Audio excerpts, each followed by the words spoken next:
नमस्कार दोस्तों, स्वागत है आपका मार्केट इन 10 मिनट्स में, जहां पर हमारा उद्देश्य होता है कि हम अपने निवेशकों को एक ही वीडियो में मात्र 10 मिनट के अंदर लगभग सभी डेली शेयर मार्केट अपडेट्स और जरूरी स्टॉक स्पेसिफिक न्यूज प्रोवाइड करें। तो हमारी इस वीडियो को लाइक करके हमें सपोर्ट जरूर करें और अगर आप हमारे चैनल पर पहली बार आए हैं तो इस चैनल को सब्सक्राइब जरूर कर लीजिए। साथ ही कमेंट में अपना फीडबैक देना ना भूले ताकि हम अपनी वीडियो को और भी बेहतर बना सके।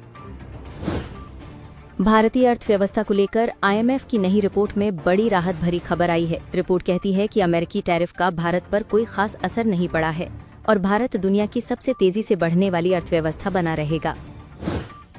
आईएमएफ ने भारत की जीडीपी ग्रोथ का अनुमान बढ़ाकर 2025-26 के लिए 6.6% कर दिया है, जो चीन के 4.8% अनुमान से कहीं आगे है।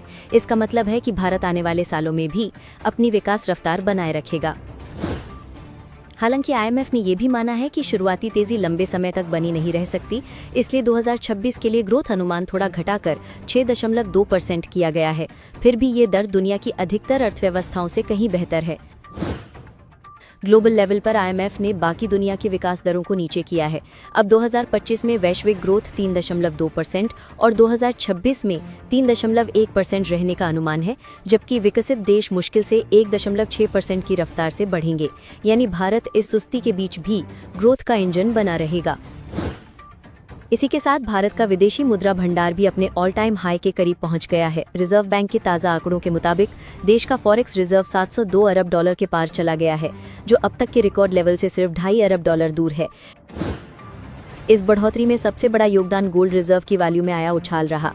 बीते हफ्ते सोने की कीमतों में उछाल से भारत के सोने के भंडार का मूल्य 108 अरब डॉलर से भी ऊपर चला गया, यानी करीब 9.5 लाख करोड़ रुपए। अमेरिकी बाजार कल जबरदस्त तेजी देखने को मिली। S&P 500 और नैस्डैक दोनों इंडेक्स रिकॉर्ड लेवल पर पहुंच गए, जबकि डाउ जोन्स पहली बार 47,000 के पार बंद हुआ। टेक्नोलॉजी और यूटिलिटी सेक्टर में सबसे ज्यादा तेजी देखी गई। वजह साफ है, अमेरिका का महंगाई का डेटा उम्मीद से बेहतर आया है, जिससे बाजार को भरोसा है कि अगले हफ्ते FOMC मीटिंग में ब्याज दरों में कटौती देखने को मिल सकती है। हालांकि अगर रेट कट नहीं हुआ तो मार्केट में गिरावट भी तेज हो सकती है। एनवीडिया, एप्पल और ब्रॉडकॉम जैसे दिग्गज टेक शेयरों में उछाल आया। अल्फाबेट के शेयर भी 2.7% चढ़े, क्योंकि कंपनी ने AI स्टार्टअप एंथ्रोपिक को अपने एक्सक्लूसिव AI चिप्स देने के लिए अरबों डॉलर की डील की है। गिफ्ट निफ्टी फिलहाल 25,870 के आसपास चल रहा है, लेकिन इसमें वैसी तेजी नहीं दिखी जैसी अमेरिकी बाजारों में है। Infosys, HDFC bank, Wipro, ICICI bank और डॉक्टर रेड्डीज के ADR में भी मिलाजुला प्रदर्शन देखने को मिला है। अब निवेशकों की नज़र अगले हफ्ते की बड़ी अर्निंग्स रिपोर्ट्स पर है। बुधवार को अल्फाबेट, मेटा प्लेटफॉर्म्स और माइक्रोसॉफ्ट अपने नतीजे जारी करेंगे, जबकि गुरुवार को एप्पल और अमेजॉन की रिपोर्ट आएगी। अंतर्राष्ट्रीय खबरों में डोनाल्ड ट्रंप ने कनाडा के साथ सभी ट्रेड नेगोशिएशन बंद कर दिए हैं। ट्रंप का कहना है कि कनाडा ने टैरिफ पर झूठा ऐड चलाया था, जिसके चलते उन्होंने डील टर्मिनेट कर दी है।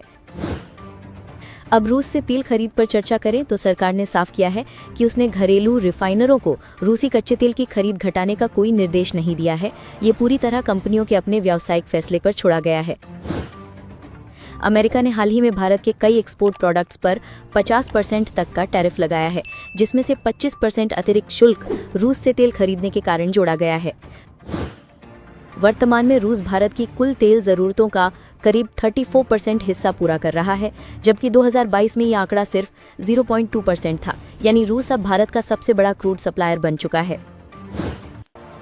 रिलायंस इंडस्ट्रीज पर भी सबकी नज़र है। कंपनी ने साफ किया है कि वो अमेरिका और यूरोप के नए रूसी ऑयल प्रतिबंधों का पालन करेगी और RNF जैसी रशियन कंपनियों से अब डील नहीं करेगी। इससे रिलायंस अमेरिकी सेकेंडरी सैंक्शन से बचना चाहती है। सेबी ने भी एक अहम फैसला लिया है। अब म्यूचुअल फंड्स को प्री IPO प्लेसमेंट में निवेश करने की अनुमति नहीं होगी, यानी वे IPO से पहले किसी कंपनी में पैसा नहीं लगा पाएंगे, लेकिन पब्लिक इश्यू और एंकर इन्वेस्टर पोर्शन में निवेश कर सकेंगे।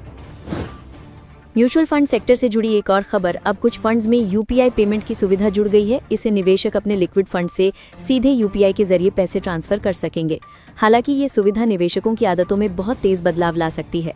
अक्टूबर महीने में ही UPI ट्रांजैक्शन का आंकड़ा 94,000 करोड़ रुपए प्रतिदिन तक पहुंच गया है।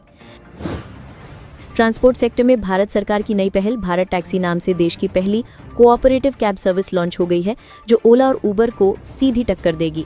ये सरकार समर्थित प्लेटफॉर्म होगा। आईपीओ मार्केट में भी नवंबर काफी एक्टिव रहेगा। लगभग 400 करोड़ रुपए के कई आईपीओ आने वाले हैं, जिनमें लेंसकार्ट, गो की पेरेंट कंपनी और आईसीआईसीआई म्यूचुअल फंड जैसे बड़े नाम शामिल हैं। अगर बाजार का माहौल पॉजिटिव रहा तो इनकी लिस्टिंग्स अच्छा रिटर्न दे सकती हैं। कोटक एएमसी ने भी अपने नए ETF Kotak Nifty chemical ETF को लॉन्च करने की घोषणा की है। आज के लिए कोटक बैंक और जेन टेक्नोलॉजीज के Q2 के रिजल्ट्स आने वाले हैं, जिन पर बाजार की नजर रहेगी। एग्रोकेमिकल सेक्टर की कंपनी भारत रसायन अगले हफ्ते में फोकस में रह सकती है, क्योंकि कंपनी ने बोनस शेयर और स्टॉक स्प्लिट दोनों का ऐलान किया है। कंपनी अब 10 रुपए की फेस वैल्यू वाले हर शेयर को फेस वैल्यू 5 रुपए के 2 हिस्सों में बांटेगी। इतना ही नहीं, कंपनी 5 रुपए के फेस वैल्यू वाले हर शेयर पर एक बोनस शेयर भी देगी। सभी मंजूरियां मिलते ही 2 महीने के भीतर ये बोनस शेयर जारी कर दिए जाएंगे। फिलहाल स्टॉक 11,773 रुपए पर है और स्प्लिट और बोनस के बाद इसका भाव करीब 3,000 रुपए के नीचे आ सकता है। डायग्नोस्टिक कंपनी डॉक्टर लाल पैथ लैब्स ने भी एक अहम ऐलान किया है। कंपनी 31 अक्टूबर को होने वाली बोर्ड मीटिंग में बोनस शेयर जारी करने पर विचार करेगी। इसके साथ ही कंपनी 2025-26 के लिए दूसरा इंटरिम डिविडेंड देने पर भी फैसला ले सकती है। इंडियन ऑयल कॉर्पोरेशन लिमिटेड को इनकम टैक्स विवाद में बड़ी राहत मिली है। सीआईटी अपील्स ने कंपनी को 1102.91 करोड़ रुपए की राहत दी है, जो 1194 करोड़ रुपए के विवादित टैक्स और ब्याज डिमांड के खिलाफ थी। अब सिर्फ 91 करोड़ रुपए का मामला आईटीएटी में जाएगा। कंपनी ने कहा है कि इस राहत से संभावित टैक्स लायबिलिटी में कमी आएगी। फिलहाल आईओसीएल का शेयर मामूली 0.29% की बढ़त के साथ 150.55 रुपए पर बंद हुआ। डीमार्ट के फाउंडर राधाकृष्ण दमानी ने लेंसकार्ट सॉल्यूशंस में करीब 90 करोड़ रुपए का निवेश किया है। ये निवेश लेंसकार्ट के आईपीओ से पहले किए गए प्री आईपीओ राउंड का हिस्सा है। लेंसकार्ट अगले हफ्ते आईपीओ लाने की तैयारी में है, जिसके जरिए कंपनी करीब 2,150 करोड़ रुपए जुटाएगी। इस रकम का इस्तेमाल नए स्टोर्स खोलने, टेक्नोलॉजी इंफ्रास्ट्रक्चर मजबूत करने, मार्केटिंग और अधिग्रहण जैसे कामों में किया जाएगा। इसी बीच एलआईसी ने 2 एफएमसीजी दिग्गज कंपनियों टाटा कंज्यूमर प्रोडक्ट्स और डाबर इंडिया में अपनी हिस्सेदारी बढ़ाई है। ये खरीद जुलाई से अक्टूबर के बीच की गई है, जिससे दोनों कंपनियों में एलआईसी का भरोसा साफ झलकता है।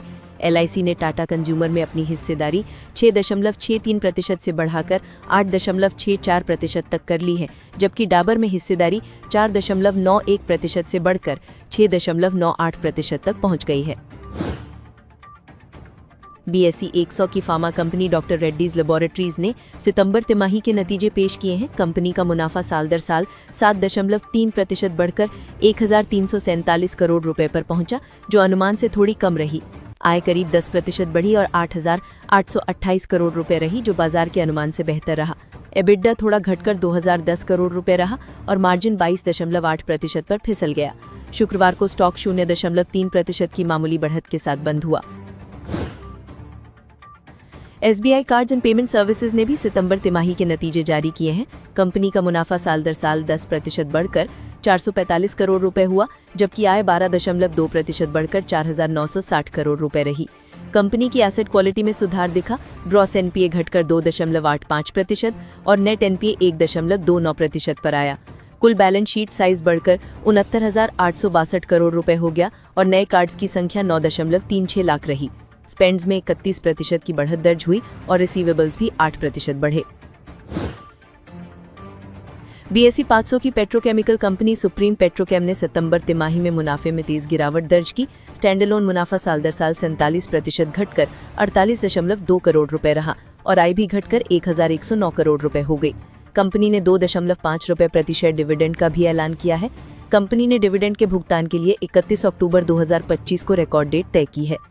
शुक्रवार को स्टॉक करीब 0.5% की बढ़त के साथ 806 रुपए पर बंद हुआ था। रेलटेल कॉर्पोरेशन ऑफ इंडिया को बिहार एजुकेशन प्रोजेक्ट काउंसिल से 209 करोड़ रुपए का ऑर्डर रद्द कर दिया गया। ये ऑर्डर पीएम श्री योजना के तहत बिहार में शिक्षा गुणवत्ता सुधार के लिए था। रेलटेल ने कहा कि ये ऑर्डर रद्द होने के बावजूद उनके पूरे ऑप्टिकल फाइबर नेटवर्क और अन्य प्रोजेक्ट्स पर असर नहीं पड़ेगा।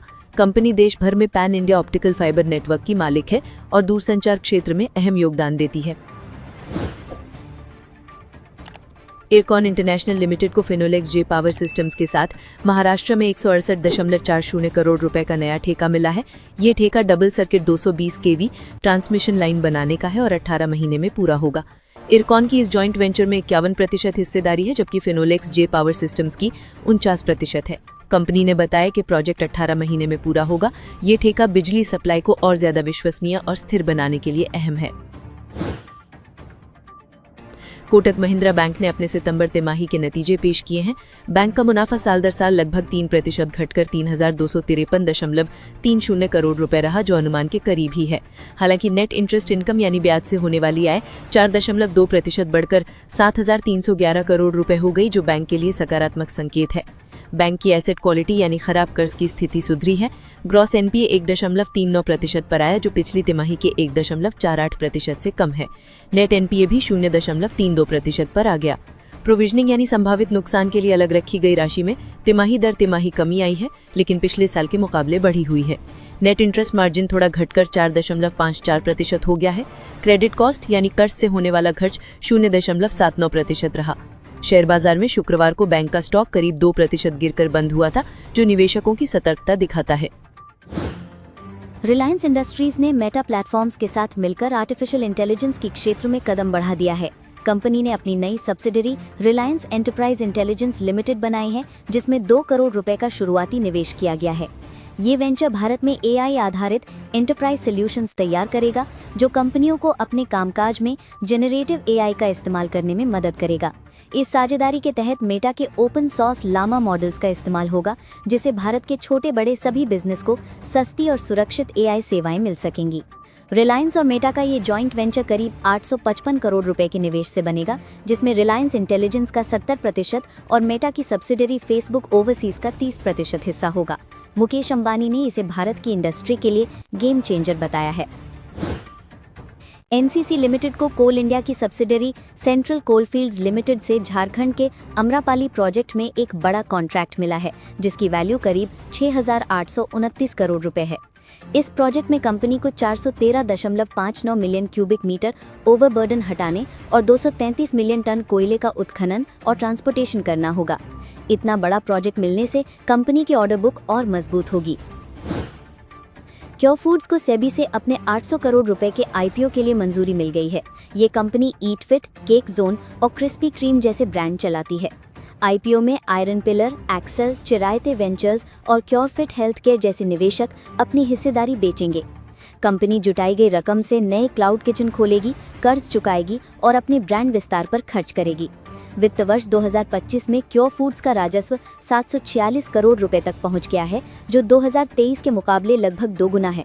हालांकि घाटा अभी भी करीब 170 करोड़ रुपए पर बना हुआ है। ईपैक प्रीफैब टेक्नोलॉजीज को अवाडा वेंचर से नागपुर के बोटीबोरी एरिया में बनने वाली ग्लास फैक्ट्री के लिए 130 करोड़ रुपए का कॉन्ट्रैक्ट मिला है। कंपनी इस प्रोजेक्ट के तहत डिजाइन, फैब्रिकेशन और प्री इंजीनियर्ड स्टील बिल्डिंग का निर्माण करेगी। ईपैक प्रीफैब का हालिया प्रदर्शन भी काफी मजबूत रहा है। सितंबर तिमाही में कंपनी का शुद्ध मुनाफा दोगुना बढ़कर 29.46 करोड़ रुपए हो गया, जबकि रेवेन्यू 270 करोड़ से बढ़कर 436 करोड़ रुपए पर पहुंच गया। लगातार बढ़ते ऑर्डर और प्रोजेक्ट्स के चलते ये कंपनी इंफ्रास्ट्रक्चर सेगमेंट में तेजी से उभर रही है। इन्फोसिस ने कहा कि उसका शेयर बायबैक अब ओपन मार्केट रूट से होगा। आरबीएल बैंक के शेयरों में तेजी दिखी क्योंकि बैंक ने आईसीआईसीआई प्रूडेंशियल एएमसी के साथ को लैंडिंग एग्रीमेंट किया है। लेटेंट व्यू एनालिटिक्स ने भी अपनी तिमाही नतीजे जारी किए हैं। कंपनी का तिमाही मुनाफा 14% गिरकर 44 करोड़ रुपए पर आ गया, लेकिन साल दर साल बढ़त 12.4% रही। आय तिमाही 9% बढ़कर 257.5 करोड़ रुपए हो गई और साल दर साल बढ़त 23% की दर्ज की गई। कंपनी का EBITDA 56 करोड़ रुपए रहा और मार्जिन 21.75% पर पहुंच गया। हालांकि स्टॉक शुक्रवार को 1% से ज्यादा की गिरावट के साथ 428.2 रुपए पर बंद हुआ। ईपैक प्रीफैब टेक्नोलॉजीज को अवाडा वेंचर से 130 करोड़ रुपए का बड़ा ऑर्डर मिला है। ये ऑर्डर महाराष्ट्र के नागपुर जिले में बनने वाली ग्लास फैक्ट्री के लिए डिजाइन, फैब्रिकेशन और इंस्टॉलेशन से जुड़ा है। सोमवार को इस खबर से मार्केट में तेजी देखने को मिल सकती है। इंटीग्रेटेड इंडस्ट्रीज ने यूनियन बैंक ऑफ इंडिया को 25 करोड़ रुपए की कॉर्पोरेट गारंटी जारी की है, जो इसकी subsidiary nurture well foods limited के लोन के लिए सुरक्षा के तौर पर है। इसका तत्काल कोई वित्तीय असर नहीं है, लेकिन इसे पोटेंशियल लायबिलिटी के रूप में दर्ज किया गया है। कंपनी के शेयर पिछले महीने 7.75% और साल भर में 31% गिर चुके हैं, लेकिन 5 साल में निवेशकों को 58,566% का जबरदस्त रिटर्न दिया है। क्रॉम्पटन ग्रीव्स कंज्यूमर इलेक्ट्रिकल्स को आंध्र प्रदेश की new and renewable energy development corporation से 445 करोड़ रुपए का सोलर रूफटॉप प्रोजेक्ट मिला है। ये अब तक कंपनी का सबसे बड़ा सोलर प्रोजेक्ट है और 38,699 उपभोक्ताओं के घरों को सोलर एनर्जी से जोड़ेगा। कंपनी इसे लगभग 6 महीनों में पूरा करने की योजना बना रही है। भारत में रिन्यूएबल एनर्जी तेजी से बढ़ रही है। 2025 में 34 गीगावाट नई बिजली क्षमता जोड़ी गई, जिसमें 29.5 गीगावाट रिन्यूएबल सोर्स से आई। देश के कुल रिन्यूएबल क्षमता अब 220 गीगावाट के करीब है और 2030 तक इसे 500 गीगावाट तक बढ़ाने का लक्ष्य है। ऊर्जा संग्रहण यानी बैटरी एनर्जी स्टोरेज सिस्टम्स की मांग भी बढ़ रही है। BESS सिस्टम बिजली को स्टोर करता है जब उत्पादन ज्यादा होता है और जरूरत पड़ने पर ग्रिड को सप्लाई करता है, जिससे ब्लैकआउट की संभावना कम होती है और रिन्यूएबल एनर्जी का अधिकतम इस्तेमाल संभव होता है। BESS सेक्टर में कई स्मॉल कैप कंपनियों पर नजर रखी जा रही है। एडवाइट इंफ्राटेक 1000 गीगावाट का बैटरी स्टोरेज प्रोजेक्ट विकसित कर रही है। बोंडाडा इंजीनियरिंग ने तेलंगाना में 240 करोड़ रुपए का BESS प्रोजेक्ट जीता है। जुपिटर वैगन्स में बैटरी स्टोरेज सिस्टम्स के लिए ऑर्डर हासिल किए हैं।